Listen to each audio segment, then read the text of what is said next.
Brought to you by Agilus Diagnostics. Health test की बात आती है तो मैं भरोसा करता हूँ India's largest diagnostics company Agilus diagnostics. खुद को टेस्ट करते रहो। भारतीय जनता पार्टी के सारे चक्रव्यूह को तोड़ करके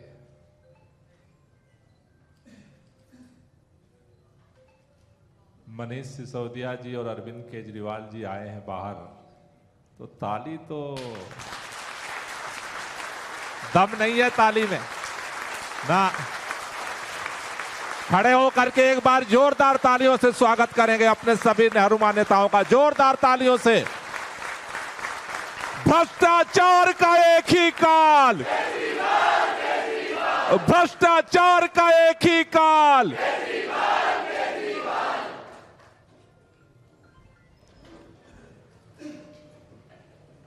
ये भारतीय जनता पार्टी वालों को ये भ्रम हो गया था। उन्होंने जब अपना चक्रव्यूह बनाया तो सोचा केजरीवाल अभिमन्यु है,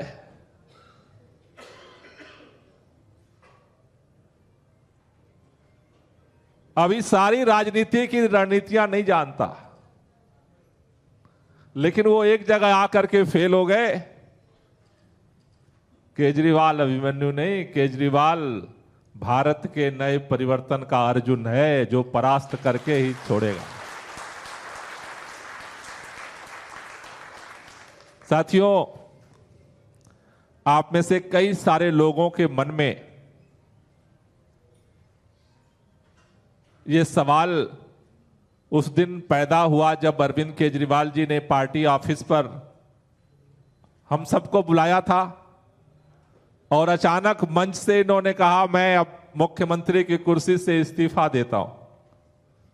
आप सबके मन में एक सवाल था, क्योंकि आज जैसे हम लोग मिले, आप सबको याद होगा इससे पहले मनीष जी तो गिरफ्तार थे। विधानसभा के अंदर अरविंद जी ने आप सबको बुलाया था विधानसभा के सभागार में, और हम सब लोगों ने एक कसम इनसे खिलवाई थी कि चाहे कुछ भी हो जाए इस्तीफा। याद है बात? हम लोगों ने यह भी कहा था कि इनको इस्तीफा देने की बहुत जल्दी है, पहले भी दे चुके हैं, इसलिए कसम खिलाई थी कुछ भी हो जाए लेकिन इस्तीफा। तो एक बात तो ये हमने ये कहा था कि सरकार कहां से चलेगी। अरविंद जी ने अपने दिल पर भाजपाई गरियाते रहे, टेलीविजन वाले कहते रहे केजरीवाल लालची है, कुर्सी का चिपकू है, लेकिन हम लोगों की बात को इन्होंने पूरा किया। सरकार जेल से चलाई, इस्तीफा। तो एक ताली तो जोरदार बनती है हम लोगों का वादा पूरा करने के लिए। लेकिन हम लोगों से गलती एक हुई, हमने इनसे वादा यही किया था कि जेल सरकार से चलानी है, जेल से बाहर आने के बाद सरकार चलाने का वादा नहीं लिया था। तो जेल के दरवाजे जिस दिन खुले, इनका बस चलता तो मेरे ख्याल से वहीं पर गाड़ी पे चढ़ के इस्तीफा दे देते। कैसे इन्होंने 2-3 दिन काटा। साथियों, मेरे ख्याल से यही सभागार है जहां पर जन लोकपाल के आंदोलन की पहली प्रेस कॉन्फ्रेंस हुई थी और भ्रष्टाचार के खिलाफ आंदोलन का शंखनाद हुआ था। उस आंदोलन के कोई प्रत्यक्ष अप्रत्यक्ष आप में से बहुत सारे लोग गवाह हैं। आंदोलन आगे बढ़ा और आंदोलन ने तमाम टेढ़े मेढ़े रास्ते को पार करते हुए यहां तक का मुकाम हासिल किया है। लेकिन हमारी पूंजी क्या है, हमारी ताकत क्या है? आज अगर अरविंद केजरीवाल ने भारत के सभी राज्यों के सभी पार्टियों के काम करने के रिकॉर्ड को तोड़ा है, उसकी कुंजी क्या है? उसकी कुंजी मुख्यमंत्री की कुर्सी नहीं है, उसकी कुंजी अरविंद केजरीवाल की ईमानदारी है, जिस ताकत के दम पर आज इतना काम हो रहा है। मुख्यमंत्री तो देश में पता नहीं आजादी के बाद से कितने बने और मिट गए, आगे भी कितने बनेंगे और मिट जाएंगे, काम नहीं कर पाएंगे। भारत के हर राज्य का बजट घाटे में जाता है और दिल्ली के अंदर इतनी रेवड़ियां देने के बाद भी बजट जो है वो दुगना हो जाता है। ये करिश्मा होता कैसे है? ईमानदारी से होता है। लेकिन भारतीय जनता पार्टी के षड्यंत्र का मुकाबला करने के लिए हमने निर्णय लिया था कि अरविंद केजरीवाल जी को जेल में जाकर के इस्तीफा नहीं देना है, तो नहीं दिया।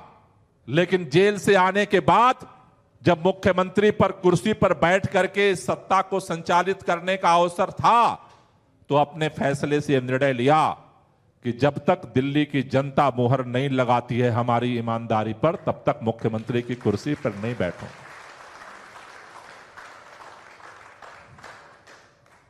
पूरा परिवार बैठा है। कई बार हम लोगों के मन में कितने तरह के दर्द और पीड़ा है। मैं कई सारे आप लोगों से मिलता हूं, कई लोग मेरे पास आते हैं और कितने दर्द से जी रहे हैं। किसी का विधायक से दर्द है, किसी का फंड से दर्द है, किसी का इसका दर्द है, किसी का उसका दर्द है, किसी का स्टैंडिंग कमेटी में जाने का न जाने का दर्द है, किसी का चेयरमैन बनने का दर्द है, किसी का ना बनने का। बहुत सारे दर्द है, बहुत सारे दर्द है।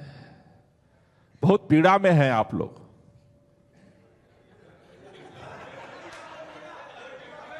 बहुत ज्यादा। अच्छा लग रहा है आप लोग मुस्कुरा रहे हैं, तो अच्छा लग रहा है।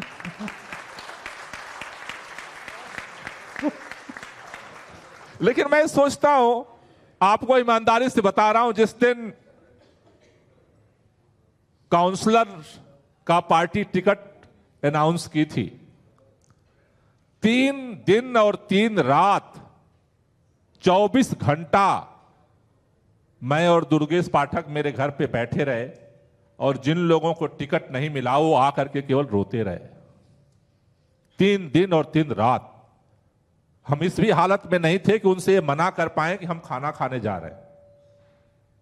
आप एक बार उनके दर्द को अगर सोचना, जब भी आपके मन में पीड़ा होती है ना कि काउंसलर बनने के बाद क्या क्या आपका छिन गया, एक बार पलट करके उसके बारे में भी जरूर सोचना। क्योंकि अपने को खड़ा नहीं करोगे तो लड़ाई अब आगे की बहुत कठिन है।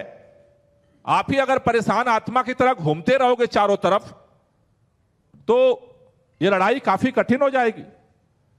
काउंसलर बनने के बाद भी अगर आप स्माइल नहीं दे सकते हो, तो जिसको टिकट ही नहीं मिला था उसकी हालत क्या होगी? और उसकी छोड़ो, जिसको टिकट मिला था, प्रचार किया और हार गया, उसकी क्या हालत होगी? पार्टी का तो अभी परिवार का सदस्य है।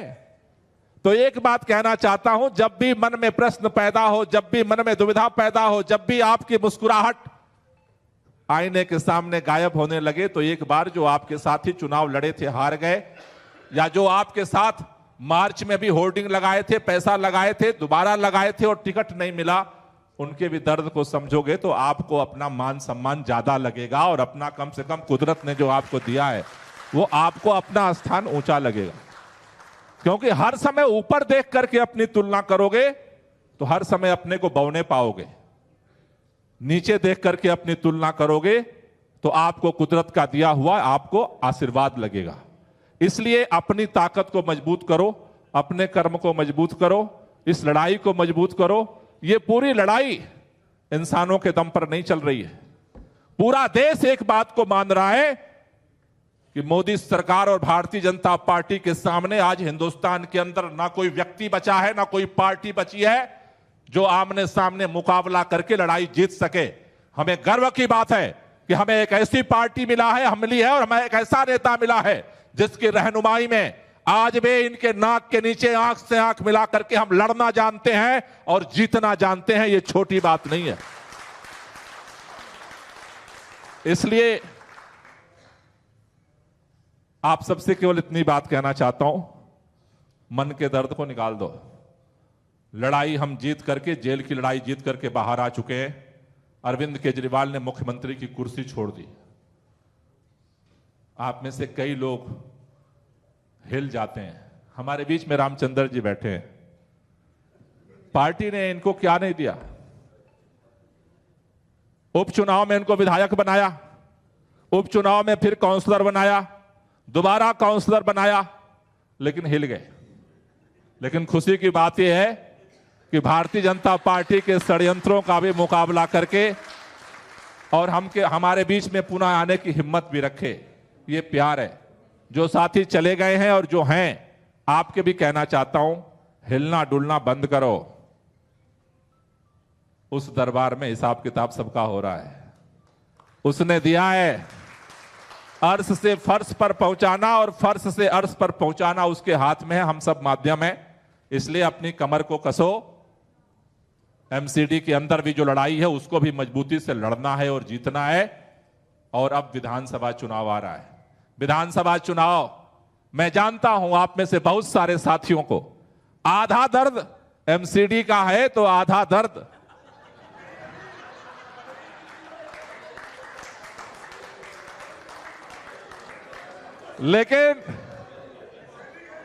लेकिन मैं केवल एक बात आपसे कहना चाहता हूं। अरविंद केजरीवाल जी के इस्तीफा देने के बाद यह लड़ाई किसी एक विधायक बनाने की और हराने की नहीं है। यह लड़ाई अरविंद केजरीवाल के इस त्याग, तपस्या और बलिदान पर पुनः दोबारा दिल्ली का मुख्यमंत्री बनाने की है। आप में से कितने लोग हो जो दिल से अरविंद केजरीवाल के साथ हो? हाथ ऊपर कर दो। जो होंगे वही हाथ ऊपर करना।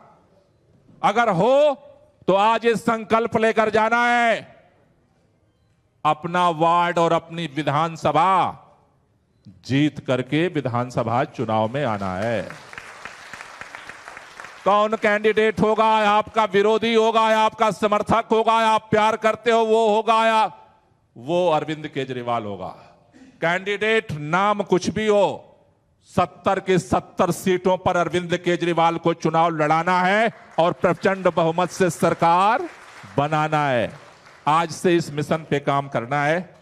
और जो नहीं करेगा, देखो मुझे पता तो सारा है, तो मुझे बताना पड़े आपको अच्छा नहीं है। संकल्प ले लिए हो तो फिर ले लिए हो। तो इस मिशन के लिए आज हमसे हम लोग सब मिलकर के आगे बढ़ेंगे और हमें भरोसा है कि इस लड़ाई को जीतेंगे और यह इतिहास नया लिखा जाएगा कि अगर अरविंद केजरीवाल के अंदर यह हिम्मत है, दुनिया के अंदर कोई भी नेता नहीं। अरविंद केजरीवाल की अगर यह हिम्मत है कि कुर्सी छोड़ सकता है, तो दिल्ली के लोगों की भी एक कलेजा और मोहब्बत है कि प्रचंड बहुमत से दोबारा केजरीवाल को मुख्यमंत्री बना भी सकता है। इसलिए इस मिशन को लेकर के हमें आगे बढ़ना है। आप सब लोगों को बहुत बहुत शुक्रिया और इसी मिशन के साथ हम सब आज के बाद से काम में लगेंगे। बहुत बहुत धन्यवाद।